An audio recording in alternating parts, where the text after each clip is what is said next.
one of the most beautiful islands in the Caribbean, and a place that we think of today as a kind of paradise. It's a place where people come on honeymoon, a playground of the super rich. It's famous for its beautiful beaches, exotic waters, and tropical fruit. But when the young naval captain Horatio Nelson came here in 1784 to serve at what was then a hugely important naval base, he wrote to a friend, "I detest this country," and he described that stunning harbour as an infernal hole. It's hard to imagine what Nelson could have found that was so extraordinarily unpleasant here. But remarkable new research now underway in Antigua is uncovering graphic evidence of what it was that turned this island in the age of Nelson into a kind of hell.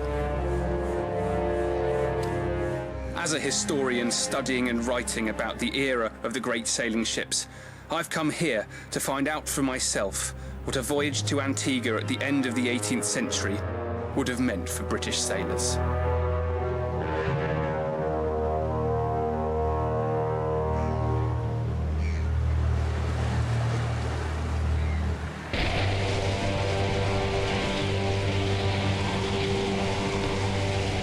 August 2010, and the island of Antigua is battered by storms in the wake of Hurricane Earl.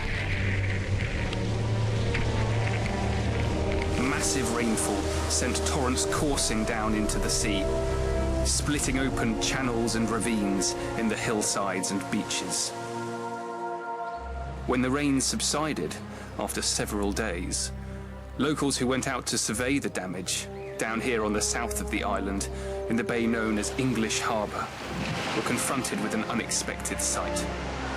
The water backed up all in this area behind the berm here, and when it found a path of least resistance out, it carved a channel, and that channel exposed sidewalls from which were sticking out femurs and jaw bones, 2 skulls that we found, quite a lot of bones. I think eventually we came up with 110 bones, 120 bones, something like that. They weren't deposited straight out on the beach. They were scattered all along the beach both directions. So you're just walking along picking up pieces of human? It was quite eerie. And looking about this high and seeing the cranium of a human being that's got this yellowish brown glow to it, I mean, you immediately know they're quite ancient. That's the moment it hit me, and that's where the adrenaline rush came, is, holy cow, this is not my normal Saturday morning walk. What do I do with these things? But there were so many, and there was not an option to rebury them here. And the next best thing I could do was call Reg Murphy at the Dockyard Museum and find out, what do I need to do? How do we take care of these things properly?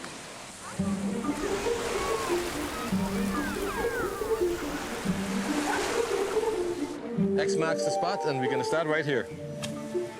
Antiguan archaeologist Dr. Reg Murphy is one of the leading historians in the Caribbean, and he is now preparing for an excavation of the beach. It'll be somewhere between 2 feet to 5 feet, so we can expect anything.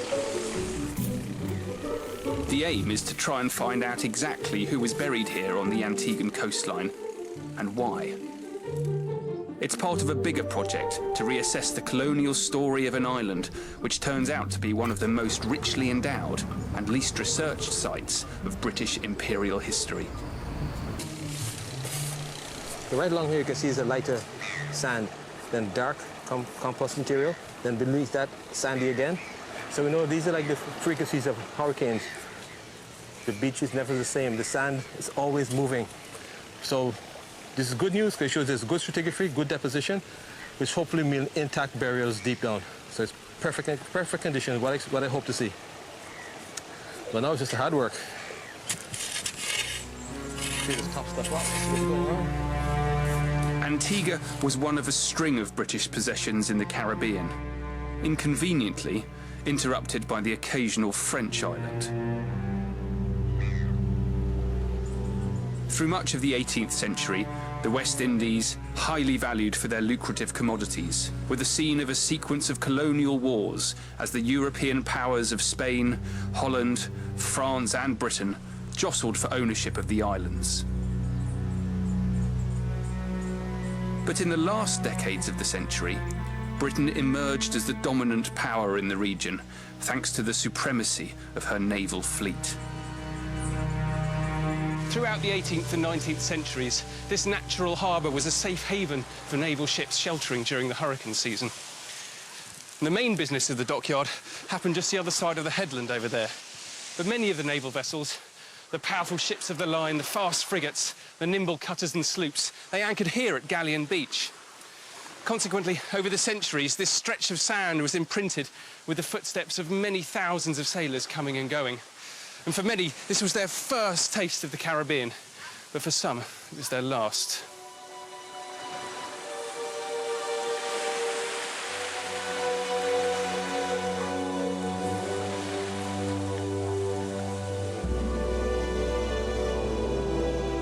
During the hurricane season, this harbour would have contained as many as 20 warships, vessels of the Royal Navy's Windward Island fleet. They sailed here from all over the Empire, and their role was to protect British trade. Some of them carried a grim cargo. Dead sailors, victims of virulent and little understood tropical diseases. It seems likely that they rowed them ashore and buried them as quickly as they could here on the beach. At least, that's the theory Reg Murphy has been working on since the bones appeared after the hurricane. Okay, I've been looking for clues as to who the people on the beach could possibly be and how did they come to be on that beach. So, and this is by William Brazen, and this is the dockyard in 1754, just when they're completing the expansion of the naval yard to the west side where we are now. But the interesting point is, this is the beach where we're excavating, Freeman's Bay. And here is Fort Charlotte, Fort Berkeley, and here's a frigate moored right in the middle of the bay. Just like we thought, stern to that very beach. So if you're on board this ship and something happened to you, you died overnight, the closest place for burial would be that beach. To investigate what appears to be some kind of beach graveyard, Reg has put together an international team of archaeologists. We know a lot of this is fill. We know a lot of it is going to be modern, so we can move a little bit more quickly through the upper levels, and then once we hit historic deposits, slow down and be a little bit more careful about what we're looking for. Dr. Samantha Rebovich is an American historian working for the National Parks of Antigua. We're hoping that we come across some fairly intact human remains that we can then do more testing on. If a burial site is located, bioarchaeologists on the team plan to undertake tests on skeletal remains to analyse diet, illnesses and physical condition of the dead. They also hope that the dig will help answer one of the more baffling questions about the sailors and soldiers on Antigua. And one of the sort of historical mysteries is why was the mortality rate so high in the West Indies? Unfortunately, the time frame for this dig is very limited. In an ideal world, you would have as much time in the world to do archaeology, but We're moving a bit quickly with this excavation for several reasons. we are technically in hurricane season, so there's always that idea in the back of our head that we want to get in and get out. You always want to move a little bit faster also when you're dealing with human remains because you don't want to leave them exposed for very long. So it is a bit of a trade-off in terms of how meticulous we can be, but at the same time, we're always very careful. So what were Britain and her navy doing in Antigua? This is what it was all about. A fashionable and addictive stimulant at the very heart of the British and European economies. Sugar. The island was colonised by the English in 1632, and over the next 50 years, sugar was gradually established as the dominant and determining feature of the island's life, landscape, economy and culture. Antigua was an important part of the British Caribbean, producing sugar for metropolitan consumption back in Britain. That sugar was produced on large plantations, and those plantations employed the labour of enslaved people imported from Africa. Caribbean sugar was a major provider of revenue, both for the British and also the French exchequer. In fact, the largest French colony in the West Indies, Haiti, then known as Saint-Domingue, produced more sugar than all the British islands put together. Sugar was a principal source of commercial and military rivalry between the two countries. And when France threatened the British West Indies during the American War of Independence, Britain immediately redeployed troops to the Caribbean, preferring to sacrifice America than lose control of her sugar islands. It's no surprise that only a few years after the end of that war, Nelson found himself patrolling the Caribbean with a fleet of warships. It's so easy to think of Nelson only in terms of his great naval battles, the victories of the Napoleonic Wars at the Nile, Copenhagen and Trafalgar. But like so many of the sailors of his era, Nelson spent much of his life and the formative years of his career in the Caribbean. Nelson was very familiar with the West Indies and the Caribbean. His first voyage at the age of 13 was on a merchant ship which went to the West Indies. And he spent most of the War of American Independence in the West Indies and on the North American station, based basically in Jamaica. He saw his first real fighting in the West Indies in Central America. And he had his first commands in the West Indies. He commanded 2 frigates and a brig during the American War of Independence in the West Indies. So this was an area he knew very well. On the 28th of July 1784, at the age of 28, Captain Nelson sailed the Boreas into English Harbour, where he spent 4 long hurricane seasons. English Harbour in the age of Nelson was far more than just a safe haven for passing ships. It was the industrial epicentre of British naval power in the Caribbean. Over there in the dockyard, there were furnaces for smelting iron and boiling tar, and the air would have been thick with burning sulphur, brimstone, used to cleanse the inside of filthy ships. The water would have been disgusting. The waste from all of the industrial processes was just thrown into the sea. And we know from archaeological excavation over where the ships were at anchor that the seabed is literally feet thick with rubbish. And the sailors simply threw overboard everything that they didn't need.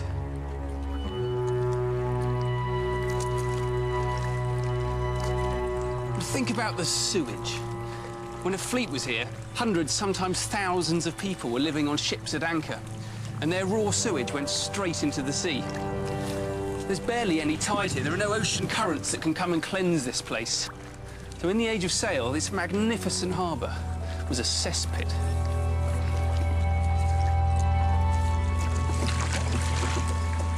And the ships themselves were desperately unhealthy places, with so many people crammed into such a confined space. And out here on the water, it's also incredibly hot. It's a bit like being in the crater of a volcano, and these hills stifle the wind. Life on those ships must have been unbearable.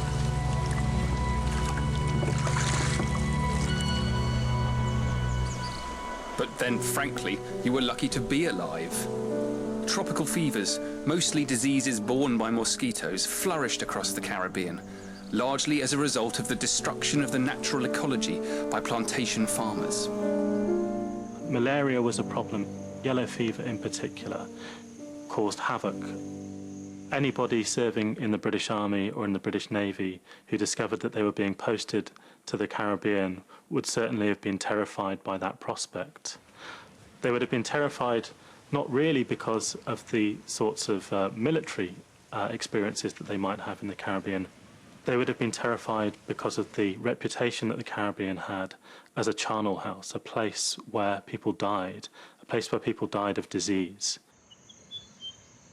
Up above the harbour are the remnants of a large military compound, part of a vast defensive system of fortifications that surrounded the island as protection against the threat of French invasion.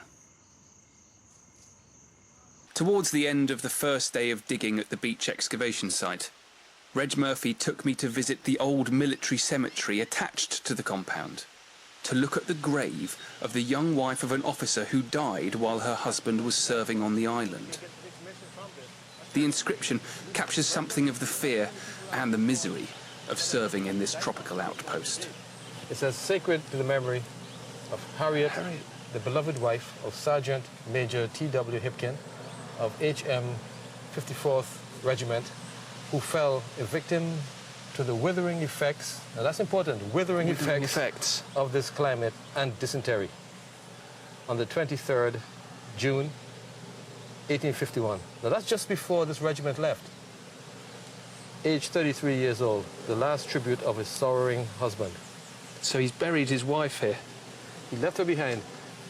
And the funny thing is, less than 100 officers or men were allowed to bring their wives, but she accompanied him out here. And it's sad to think that she's still here, and he moved on. But what's important is died of the withering effects of this climate. When people are withering, to me, I take that as meaning they're sickly, the heat. Not just the heat, maybe it's the food, maybe it's the water. What else is making you wither? Is it you've been poisoned?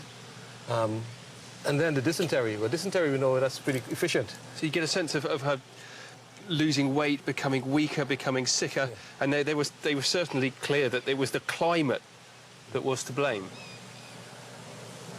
So this is a monument, a megalith to the 54th Regiment. They served all through the Caribbean islands, but they lost more in Antigua than anywhere else. So the monument was erected here. So Antigua was a more unhealthy place than other islands in the Caribbean? It's known as the graveyard of the Englishmen, and that would have been for some serious reason. Most other islands never acquired such an infamous label. Diseases were killing all the troops that were sent out here. The fact that we've got such order up here, up in the hills, really raises the question of why there was so much chaos down on the beach. To me, it means one thing, epidemic. If you have a lot of bodies you have to deal with very quickly, suddenly the beach becomes a very fast, disposable place. The aim of the archaeological investigation on Galleon Beach is to locate an intact grave that will help substantiate Reg's theory and provide a real identity for the bones uncovered by the hurricane. But as with any archaeological dig, you don't always get what you're looking for. The British were by no means the first sailors to use this harbour.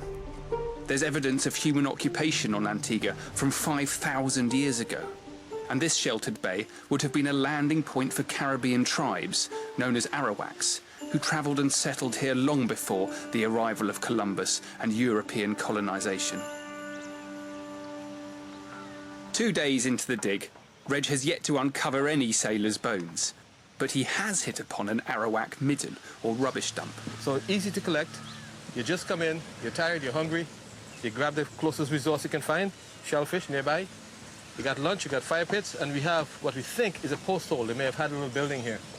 So they had shelter, stay for a little while, refresh, and then you move on to another island. What I have found is bits of the broken stone axe. You can see it was used.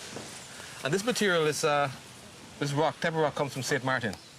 So they're definitely, coming in, bringing materials. So that's the kind of thing they'd have used to crack open shells? Yeah. Or would it have been much sharper than that? Cut up, repair your canoe. It would have been a lot sharper. OK, so more like an axe than a hammer? Yeah, it's an axe. OK.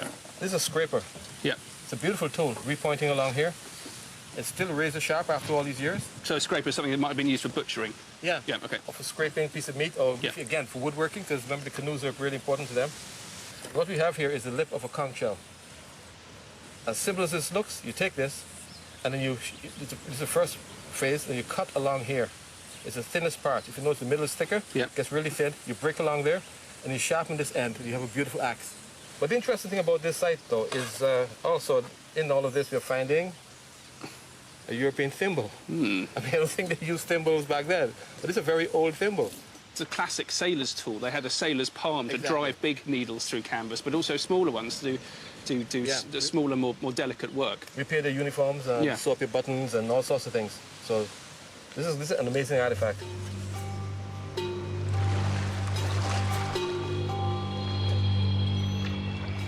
It may seem like an innocuous clue, but for me that thimble immediately takes you on board one of those frigates lying out in the bay.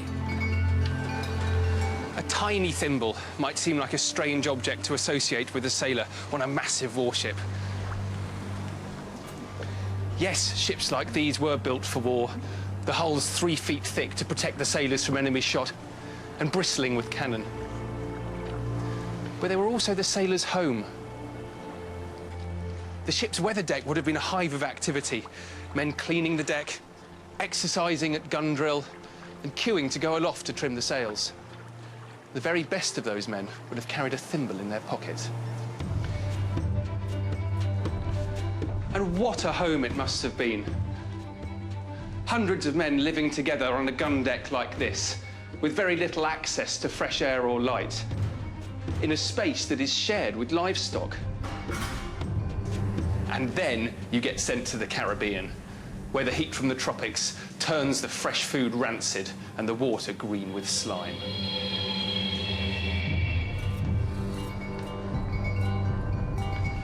The further forward you come in a ship, the more cramped and dark it becomes. But it's up here, beyond the hammocks, underneath the forecastle, where a sailor might find a little space for himself in a gap between watches to write a letter home or to mend his tattered clothes, perhaps with a tiny copper thimble. After months of living in these conditions, you can just imagine how desperate people would have been to get off their ship and feel dry land beneath their feet. However, shore leave was a rare commodity. Desertion was extremely common, so most sailors who arrived in English Harbour would hardly ever have left their ship except under strict controls. Unless, of course, they were sick or dead.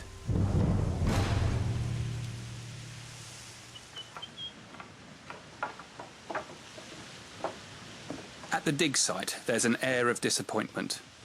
Reggie's excavation, although full of interesting prehistoric artefacts, failed to unearth any of the hoped-for sailors' remains.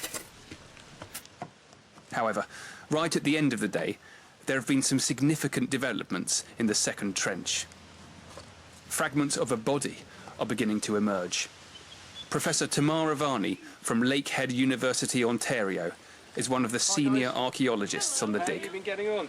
Good. We're just packing up for the day, and so we backfilled a little bit of the site of the unit so that there's not bones going to be unprotected overnight. And so what we found in this corner is we found a foot, and it's in very bad shape. So we've just had a very light cover over it. And what's under the mysterious yellow tray?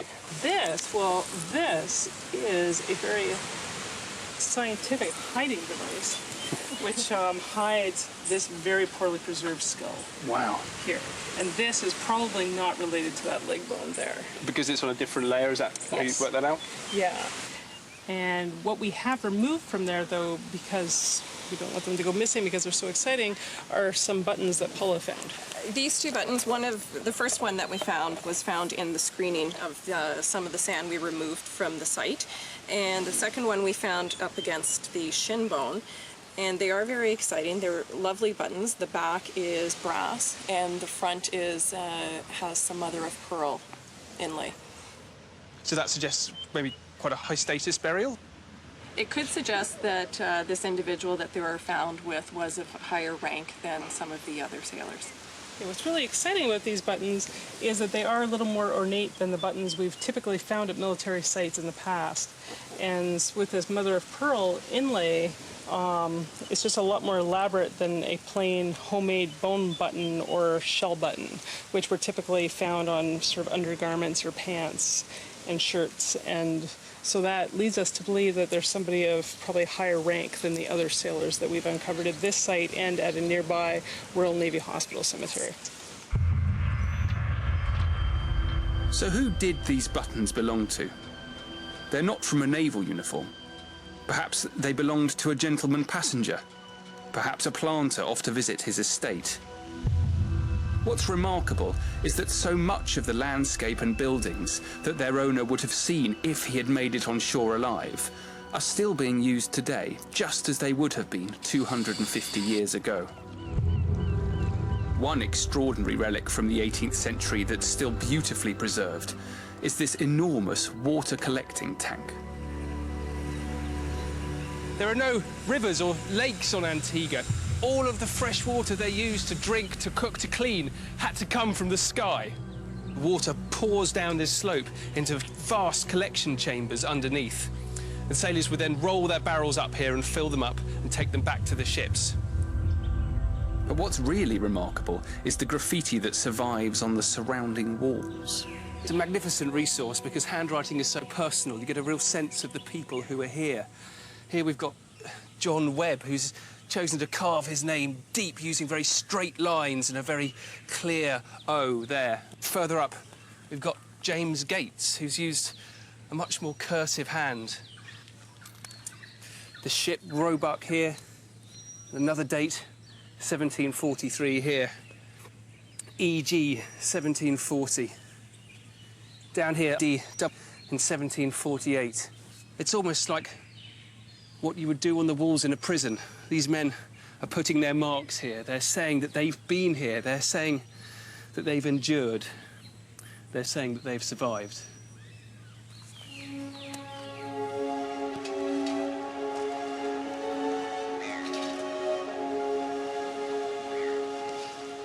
After 3 days' work at the excavation unit, a miraculously complete figure has appeared in the sand.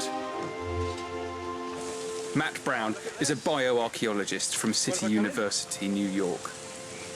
We managed to uncover the skeleton that we identified earlier today, or yesterday. If you look at where the hands are, they're actually laid over the pelvis area. He looks very neat. Yes, doesn't he? Yeah.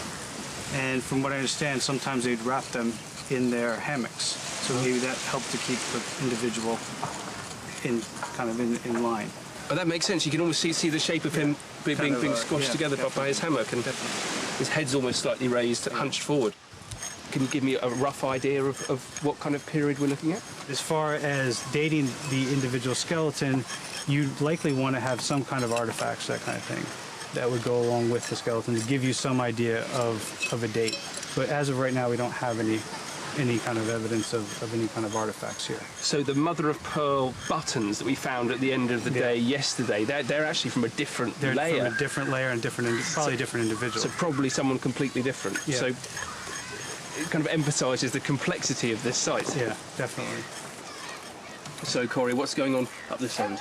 So what we are doing is we're just starting to uncover a part of the mandible here. You can see it's just the teeth, which are still intact in some areas right here. So it's incredibly vivid, isn't it? When the teeth emerge, it makes it so much more human, almost. Absolutely, and you can just see right away that there's a bit of dental wear on it, so you can see from normal use. So it's really nice to see that we have something there that can be added to all the other ways of which you can age, or at least use different age composites to look at.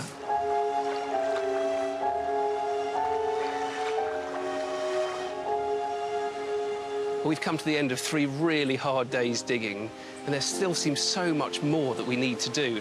And as always with archaeology, there's a limited time frame within which to do it.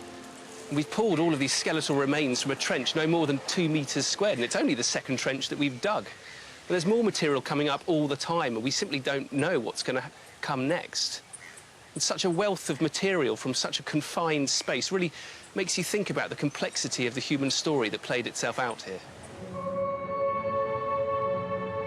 Naval life in the tropics was undoubtedly arduous and dangerous. But what was the island itself like? 30 minutes drive inland, another archaeological dig is underway, excavating one of Antigua's first and largest sugar plantations. British sailors who came here in the 18th century were well aware that the island was wholly given over to the brutal business of industrial-scale sugar cultivation. The whole island was a sea of cane. And if anyone lived a hellish existence here, it was undoubtedly the hundreds of thousands of slaves who were sent here from West Africa. Betty's Hope Plantation was founded in the mid-1600s by one of the island's earliest colonizers, Sir Christopher Codrington. The archaeological investigation of the Codrington plantation is headed by Californian professor Georgia Fox. Working with a team of students, she's currently excavating the main planter's house. The scale of the industry, the plantation at one time was about 700 acres. And of course, there's a whole cadre of people working here, the managers, overseers, the servants, and about 400 slaves. So it was a huge operation. It was an industrial complex. We escaped from the dust and sun into one of the old sugar crushing windmills. So what's the purpose of the excavation at the moment?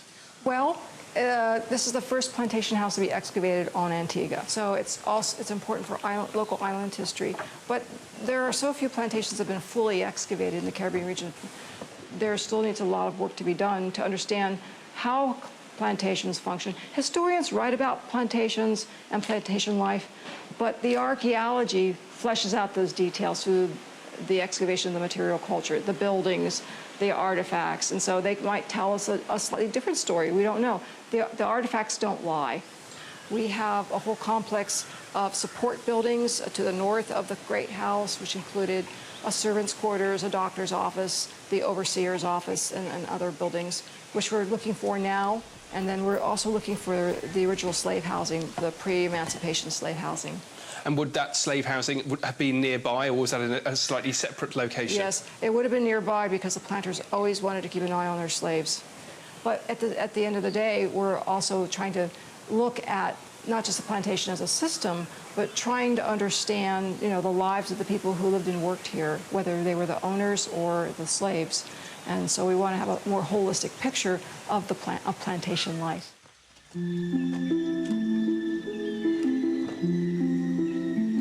Central to the work at Betty's Hope is a search for more detailed archaeological information about slave life. A few shards of rough slave pottery have been unearthed, but there is precious little solid evidence of their homes, culture, or experiences.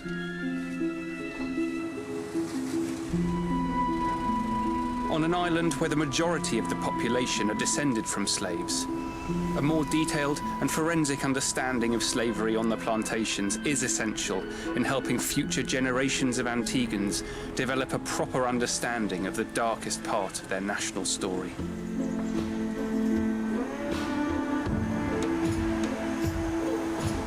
We've just had a phone call from the guys excavating down on the beach, and they've started to uncover another skeleton in the same trench. So we're heading back to English Harbour as quickly as we can. It's a bit of a jumble, as you can tell. We've got a lot of different bones popping up in places that are not anatomically correct. So we've got some fibula over here, another fibula down here, bits of pelvic bone over here. We are finding a lot of coffin nails, though, which is very interesting. So I actually just found one here, and we've got one here, two over here. One is actually in a jumble of pelvic bones. And this is the individual that we're pretty confident was associated with the buttons that we found the other day, those fancy buttons. So in total, how many buttons have we found then? We found a total of 5 buttons, which is pretty exciting. And they're kind of across the individual, but as I said, the individual is pretty jumbled up, so can't really infer too much about the placement of the buttons at the moment. Each bone from the site is carefully removed and wrapped to be taken for analysis by Tamara in the project workshop. Since I've been working in Antigua for the last 15 years, I've been specifically interested in the British Navy in Antigua and how they lived here and how they adapted to life in the Caribbean. They're dealing with the heat, they're dealing with lack of water, sometimes lack of rations, that sort of thing. Central to Tamara's analysis is a detailed examination of diet as revealed by the mineral content in each individual set of bones. I also do what we call archaeological bone chemistry. And so I investigate what they were eating over their lifetimes and if that diet changed once they got to Antigua. 1, 2, 3. Initially, my work was basically looking at elemental components of diet, which are later transformed into body tissues. And because you essentially are what you eat, you can get a very generalized look at what people were eating. And people coming from Britain would have been eating a very different diet than people living in the Caribbean or slaves being transported from Africa.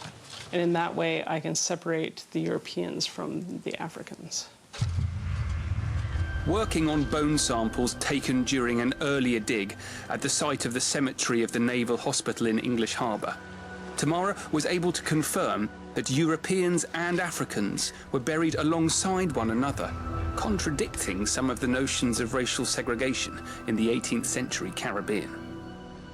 One of the interesting things about the Naval Hospital Cemetery that I dug a few years back is that there were people of African and European ancestry. And you can really see how when the Navy brought sailors and soldiers here, that they didn't live as long as the Africans. It's astonishing how young many of the sailors and soldiers are when we estimate their age at death from their bones. Seeing these bones being taken out of the ground with such delicacy and care really makes you wonder whether the bodies were put into the ground in the first place with any ceremony and dignity. And these men were husbands, they were sons, they were fathers. Were their families ever told what had become of them? Were they ever told where they'd been buried? And the longer I spend at this dig, it's clear that this is far more than just a scientific exercise. And there's a human tragedy here that we need to understand.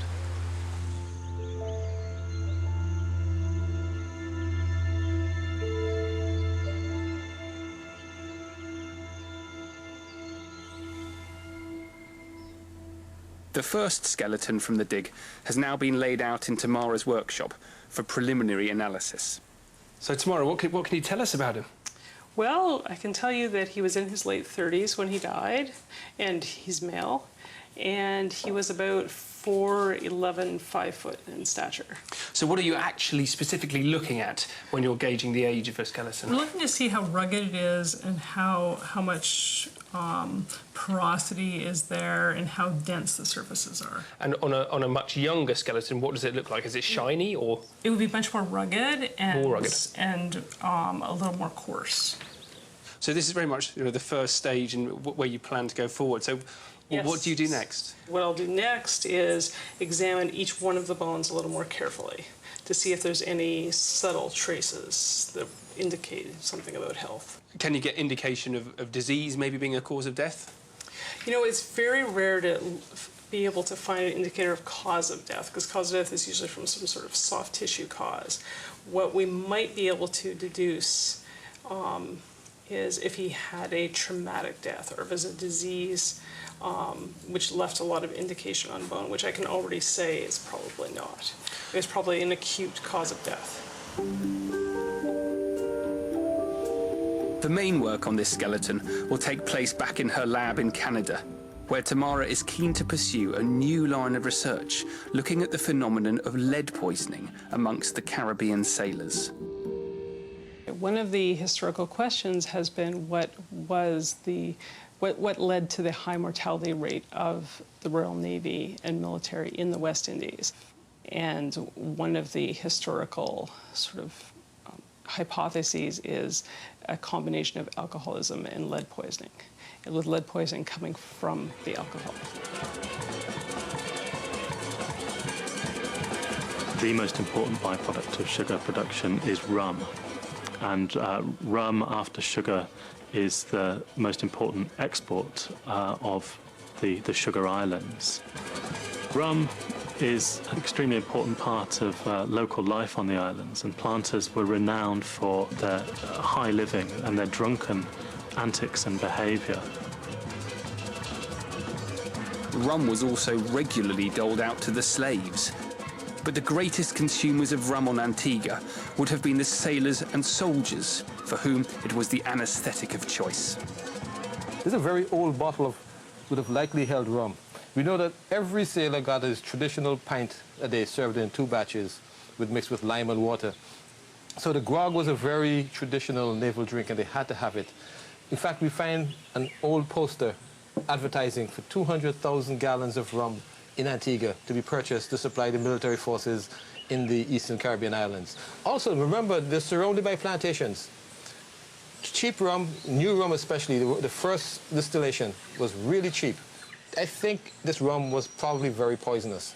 All the piping, all the tubes, all the worms that have been distilled, the rum's being distilled in, is made of lead. And we know from the records that they drank a lot of it in addition to their rations. You know, they're probably taking themselves to an early grave with lead poisoning. And of course, once you get sick, you get sent to the hospital to treat the dry belly ache and the flux they all complained about was probably caused by lead poisoning from the rum. And again, when you get, bleed you, the only treatment they had was bleeding, blistering, and mercury. That doesn't really help the lead in your body if that is the problem. There was something a little bit more to it than the yellow fever malaria. I think rum was seriously poisonous. It's this lead content in the rum and its absorption into the sailors' bones that has been the subject of Tamara Varney's most recent research. I've been working with some new technology called a synchrotron, which is basically a large atom accelerator that creates brilliant, brilliant light, which allows us to take our analysis to levels which was previously not possible. And with that, we can look at not just the amount of lead that's been accumulated into bone over a lifetime, but we can actually look at the distribution of that lead inside the bone, and if it's been incorporated into the bone as opposed to just being a contaminant from the burial environment. Tamara's research indicates that, thanks to the rum, young British men were heavily poisoned with lead while they were in Antigua. This would have compromised their immune systems, making them especially vulnerable to whatever tropical diseases they encountered. It's another fragment of information that only adds to the grim picture of naval life that sailors, like those now appearing in increasing numbers in the excavation trenches, would have endured. So, Sam, we've got another extraordinary jumble of bones here. Can you tell me what's going on? Sure. Well, right now you're looking at least 6 individuals. 6? Yes. Crikey, so that's 6 more from what we've already discovered? Yes. All in this one small area? Yes. So right here we've got an individual, and you're seeing 2 lower leg bones coming out. Yeah. Down here, further, we've got 2 feet, and they're beautifully preserved, and they're just poking out of the sand. They've just been chucked on top of each other. Yeah, they're just, someone was definitely lying down with their feet up in the air. And with these, we've got another one of our fancy buttons and a coffin nail. Here we've got what looks like a very well-preserved skeleton coming out. We're very excited about this one. This is burial number 4, and you can see we've got 2 patellas here. Those are the knee bones. Very neatly placed together. Yes, absolutely. And we've got a bit of the pelvis and the spine coming up. So this looks like it's going to be a really great find. So we're going to work on this area next and see where it goes from there. Amongst this collection of bones was an unexpected and disconcerting discovery. There. So what we're looking at with the 6 individuals that you saw in the trench is we're looking at adult and some subadult, or people that are juveniles and children. So there are kids in there? Yes, there certainly were. And on ship there were children and young boys that were apprenticed on the ships. Do you get a sense of what sort of age we're talking about here? One is under 14 and one is definitely under 16. And you can tell that from which growth plates are not fused, but we haven't really had a good look at them as yet. So there's more to come, but we think Yes. there are children buried amongst fully grown adults. Yes. We know that boys were commonly employed on ships as servants, as top men in the rigging, and as powder monkeys during battle. But these juvenile skeletons are still a poignant discovery, and one that further contributes to the identification of the bodies as sailors. What's going to be much harder to pin down is the ship that they came from. Thanks to naval records, we know that one vessel, whose crew seems unlikely to have buried any of its number on Galleon Beach, was Horatio Nelson's HMS Boreas. Nelson did actually quite well during this 3 or 4 years in the Boreas. He suffered very few casualties through fevers, and scurvy wasn't a problem for him, because being in one of the upsides of being in port so often was, of course, you did have ready access to fresh provisions, water, fruit, vegetables, these sort of things, which became much more problematic when you were on deep sea journeys. So the scurvy problem wasn't such a great one, and he managed to avoid the fevers. It was a difficult command, and Nelson did try to bring to it elements that would make it more tolerable. One of the things he used to persuade sailors to do was to involve themselves in amateur dramatics. They used to devise plays. They used to dress up and perform these plays, and Nelson and the officers would go and watch them. And it was interesting to see men capering about in women's dresses and going through this type of performance. He also encouraged dancing and juggling and various other activities. The main reason for the health of Nelson's crew was probably not the dancing, but the relative peace in the Caribbean in the mid-1780s. The worst outbreaks of disease occurred during times of war, and it was during the years immediately after Nelson was in Antigua, in the 1790s, that the island witnessed the most intense period of militarization. Thanks to Britain's war with revolutionary France, Antigua became the most heavily fortified island in the region, and a garrison for up to 5,000 troops. The arrival of large numbers of Europeans into Caribbean port towns, which is exactly what happens when you get battalions of troops arriving from Europe. Europeans without any previous exposure to yellow fever, who've built up no immunity to tropical fevers, all arriving at one time in one place, create the perfect conditions for fever to tear through their ranks. And this is exactly what happened in the early 1790s. The revolution in France created turmoil in her colonies in the Caribbean, and France's largest and most lucrative possession, Saint-Domingue, witnessed a violent and successful slave-led revolution. French and British troops poured into the Caribbean as the conflict spread, although many of them never made it into battle. By far the majority of the ensuing casualties were caused by tropical fever.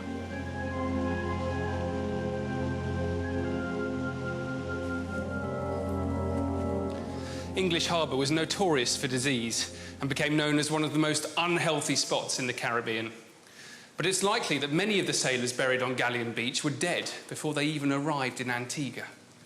An extraordinary account survives of one ship that arrived in May 1793, HMS Experiment. HMS Experiment was a warship that had recently visited the port of St. George in Grenada. During her stay there, she appears to have been infected by a ship newly arrived from West Africa with a virulent strain of yellow fever known as Boulam fever. Shortly after contagion, the Experiment was instructed by the Admiralty to assume duties patrolling the waters around St. Kitts and Antigua. I managed to track down the naval documents relating to HMS Experiment. The journal of the proceedings of His Majesty's ship Experiment, kept by her captain, Simon Miller. She was sailing off Dominica. She'd left Grenada, and she's 42 miles to the north of Dominica when things start to go wrong. He notes here, company very sickly. The next day, after some entries about the day-to-day life of the ship, again he's put, ship's company very sickly. You can tell he's a man who's starting to get really worried about what's happening. The day after that, departed this life, Richard Ellis, at 11 committed his body to the deep. These entries continue for a number of days. Ship's company sickly. Again, that was just a day after they'd buried Richard Ellis at sea. Then something really interesting happens. Discipline starts to break down on board. The captain has to punish Daniel Denton with 12 lashes for contempt. And the next day, he's punished another sailor called Jonathan Munro, this time with 36 lashes for theft. They're still sailing from Dominica towards Antigua. And then once again, on the same day, 11, departed this life, Thomas Wollingly. At midnight, committed his body to the deep. And the very next day, he has to punish Henry Wood with 12 lashes for neglect.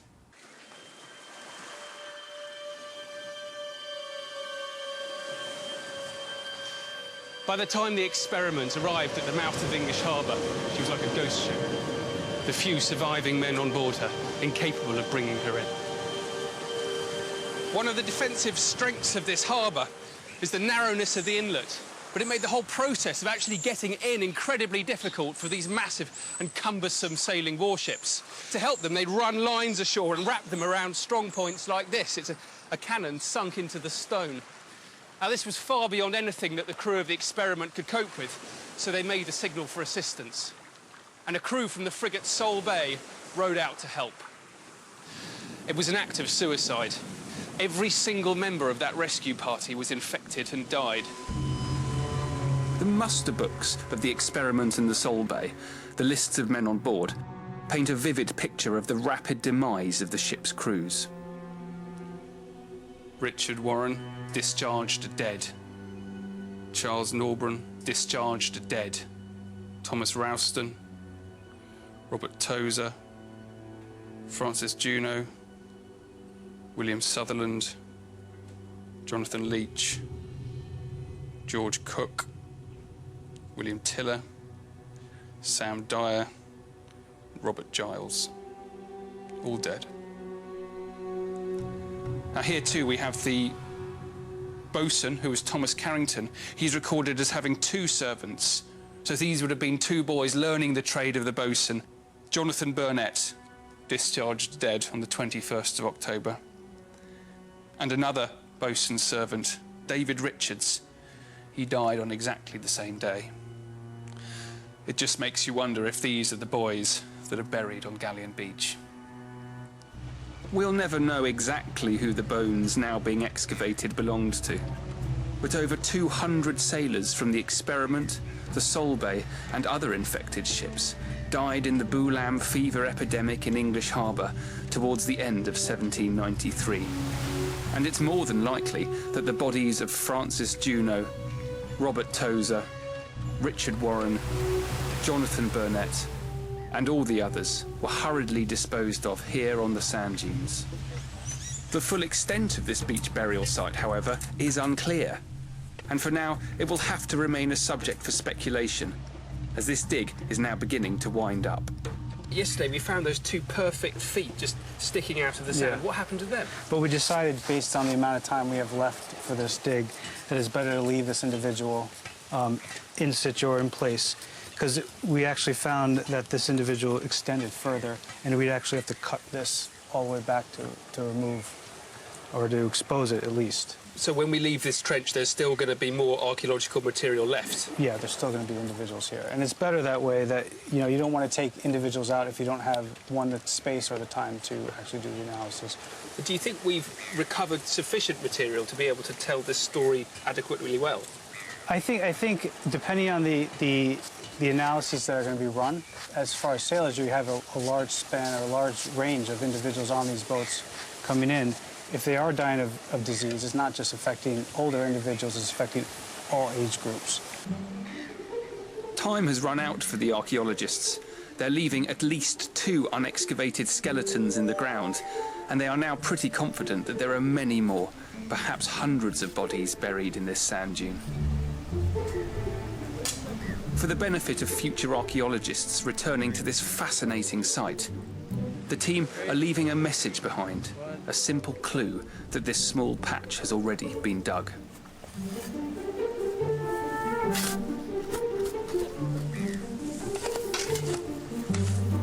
We know that some of the sailors who came to Antigua in the 18th century did enjoy the warm seas, the fresh fish, the Caribbean colours, the fruit, the rum. But the brutality of naval life, the overwhelming heat, and the constant fear of disease on this polluted, heavily militarised, factory farm slave island undoubtedly turned Antigua into a kind of hell for most of the men and women who ended up here.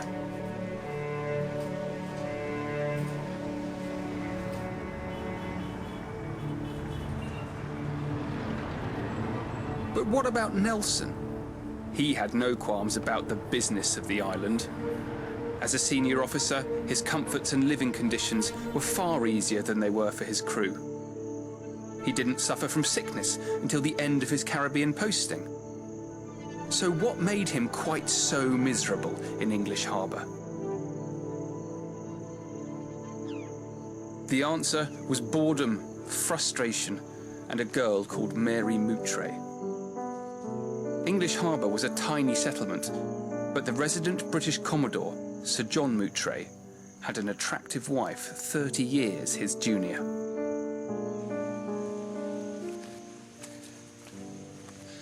Moutray's house, wishfully known as Windsor, was up here on the hill behind the dockyard, where you can feel the breeze coming in from the open sea. And it was at Windsor where Nelson and his good friend Cuthbert Collingwood found a measure of respite from their naval duties in the company of Moutray's beguiling young wife. Unfortunately, it was a short-lived friendship. Mary left Antigua with her husband in the late spring of '85. So Nelson only knew her for really between August and May. But it actually almost destroyed him. He talks in his letters about her being the most amiable person that he had ever known. He was absolutely lost. And the first time he went back to English Harbour after she left, he walked up the hill to the house, and he was so distraught of the sight of this place, where, as he said, I've spent more happy hours here than anywhere else. He wrote to his brother, "This country appears now intolerable, my dear friend being absent. It is barren indeed.